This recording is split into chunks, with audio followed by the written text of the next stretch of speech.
Hello السلام علیکم. Welcome to my channel the dark room. I hope آپ سب ٹھیک ہوں گے.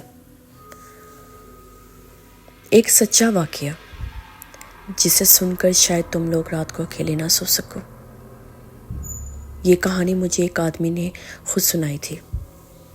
کہتا ہے سسٹر میری بات لوگوں تک ضرور پہنچانا تاکہ کسی اور کے ساتھ یہ سب نہ ہو.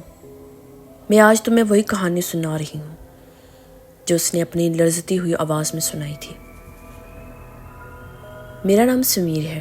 میری شادی کو 3 سال ہو چکے ہیں. میری بیوی سارا شروع میں بالکل عام لڑکی تھی.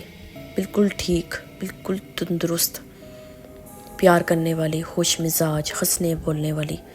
جب وہ ہنستی تھی تو لگتا تھا جیسے گھر میں روشنی بھر جاتی ہے.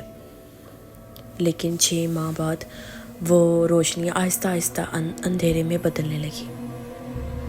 شروع میں نے محسوس کیا کہ سارا رات کو دیر تک جاگتی رہتی ہے. میں پوچھتا کیا ہوا، نیند نہیں آ رہی؟ تو وہ ہلکی سی مسکرا کر کہتی نہیں بس نیند نہیں آتی. لیکن اس کی آنکھوں میں کوئی عجیب سی حالی سی کیفیت ہوتی ہے، جیسے وہ کہیں اور ہو، کسی اور کے ساتھ. ایک رات مجھے نیند نہیں آ رہی تھی. پانی پینے کے لیے اٹھا. کمرے کی روشنی بند تھی، صرف کھڑکی سے چاندنی اندر آ رہی تھی. میں نے دیکھا سارا کمرے کے کونے میں کھڑی ہے، بال بکھرے ہوئے، نظریں نیچے، اور ہونٹ ہل رہے تھے جیسے کسی سے بات کر رہی ہو. میں نے آہستہ سے کہا سارا. وہ رک گئی، پھر آہستہ آہستہ میری طرف مڑی اور اس لمحے میرا سانس رک گیا. اس کا چہرہ اندھیرے میں، آدھا چاندنی میں، اور اس کی آنکھیں لال، بالکل لال. میں چند قدم پیچھے ہٹا. وہ مسکرائی اور بولی تمہیں نیند نہیں آ رہی؟ اس کو بھی نہیں آ رہی. میں کانپ گیا. میں نے پوچھا کون؟ لیکن وہ پلٹ گئی اور سیدھے بستر پر جا کر لیٹ گئی، جیسے کچھ ہوا ہی نہ ہو. اگلے دن میں نے اس سے بات کرنے کی کوشش کی، مگر وہ چپ تھی. وہ نہ مسکراتی، نہ کچھ پوچھتی، بس کھڑکی کے پار گھورتی رہتی. پھر وہ دن آئے جس نے میری زندگی بدل دی.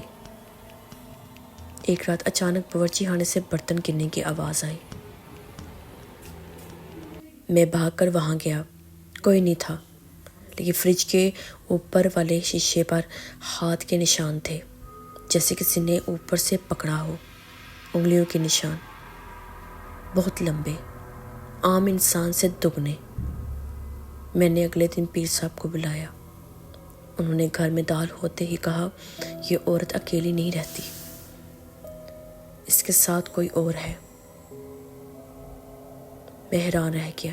پیر صاحب نے قرآن کھولا، تلاوت شروع کی، اور جیسے ہی انہوں نے آیت الکرسی پڑھی، سارا نے ایک ایسی چیخ ماری کہ دیواریں ہل گئی. اس کی آواز کسی عورت کی نہیں تھی، وہ بھاری گہری مرد جیسی آواز تھی. سارا زمین پر گر گئی اور رینگنے لگی. پیر صاحب نے مجھ سے کہا یہ جن ہے، اس لڑکی پر عاشق ہے.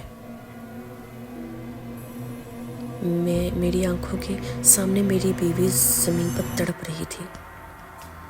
اس کے بال، چہرے پر.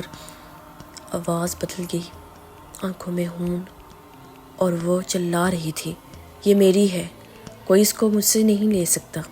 میں بے بس کھڑا تھا. پیر صاحب نے قرآن بند کیا اور کہا یہ جن اس کے ساتھ کہیں سے آیا ہے، شاید کسی پرانی جگہ سے.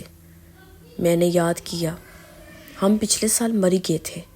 ایک پرانا بنگلہ تھا جسے سارا نے دیکھا تو کہا کتنا خوبصورت ہے، لیکن وہ جگہ ویران تھی.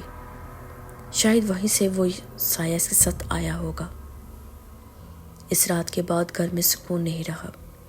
کبھی دروازہ خود بہت بند ہوتا، کبھی روشنی چمکنے لگتی، کبھی آئینے میں سارا کے پیچھے کسی اور کا عکس نظر آتا. ایک رات میں نے خواب دیکھا سارا میرے ساتھ بیٹھی ہے، لیکن اس کے چہرے پر کسی اور کا سایہ ہے. وہ بول رہی تھی مگر آواز کسی اور کی تھی، مطلب ایک مرد کی آواز تھی. میں ڈر کے جاگ گیا. جاگنے کے بعد میں نے دیکھا سارا میرے پاس بیٹھی ہے.